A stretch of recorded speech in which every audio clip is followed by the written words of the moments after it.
مخلصانی کمتر رو میبینیم. نمیدونم شاید مخلصانی دسته سرافشان از اون بخت حالا به خود نامدند یا شاید اکنون شهر نورک. بازی هم شروع شد از مرکز میدان. هیئت دسته اسخاتا بیننده عزیز عزت الله حمله جوابی بود برای تلقین ارگاشف، اما چندان موفق نشد این گزینگر.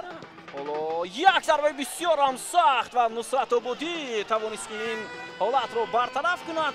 ضربه از جانب حملگری دسته اسخاتا بختیار ظریفوف اجرا شد. حالا یک پرتاب بسیار هم خوب، امکانیت یک به یک برآمدن با دروازه‌بان وجود دارد. بیاید توجه میکنیم، ولی ضربه که انجام اینجا آفساید هست یا نه داور حالا اشاره نمیکند. ادامه حمله دسته اسخاتا رو میبینیم. بختیار ظریفوف و ضربه بختیار ظریفوف بعداً تلقین ارگاشف پرتاب بسیار عالی او تته. حالا فرصت برای بازیگران استرافشان. بیاید توجه میکنیم که تته چیکار میکند در این گونه وضعیت. امکانیت ضربه زنی برای بازیگران استرافشان و بهترین خب ضربه کنجی نوبتی باز هم دلشاد کریموف.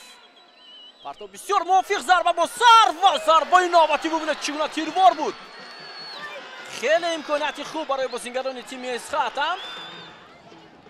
ادامه حمله بازیگران اسخاتا ولی آفساید هم هست. به نظرم به هر صورت حمله ادامه میکند ظریفوف.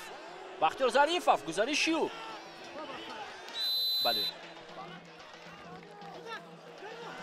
ادامه حمله بازیگران دسته اسخاتا و ضربه اوزاقوف.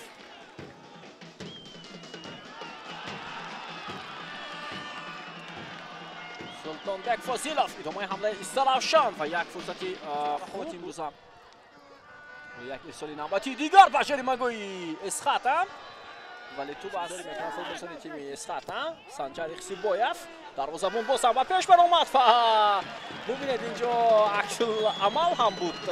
منظرف ضربه او با دیوار دفاعی برمیخورد و ضربه دوم باشد. ادامه حمله فوتبال دسته اسخاتا و باز هم حسین نصرت آبادی از دروازه بیرون. میکند ادامه حمله برای سانجار اخسیبویف است و توپ از میدان بیرون شد.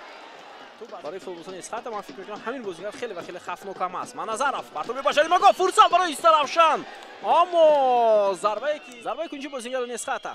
پرتاب خیلی بلند استرافشان نمیرسد. یک بازی دست جمعونه عموما حمله های خوب از جانب آنها کمتر به نظر رسیده است. سنان با پای چپ ضربه خوب هم دارد، اما ضربهش خطا و بلندتر که بعد از کلی مرکزی ورزش آنها زینه چهارم را گرفتن. حالا امکانیت بود برای اسخاتا. حسین نصرت آبادی اینجا بازیگر دسته استرافشان با دروازه‌بان مانع پیش آورد و صدایشتگی داور از فرجام بازی آخری دور چهارم چمپیونات مملکت بین دسته لیگ عالی درک می‌دهد. صحتمند و پیروز باشد. خیر.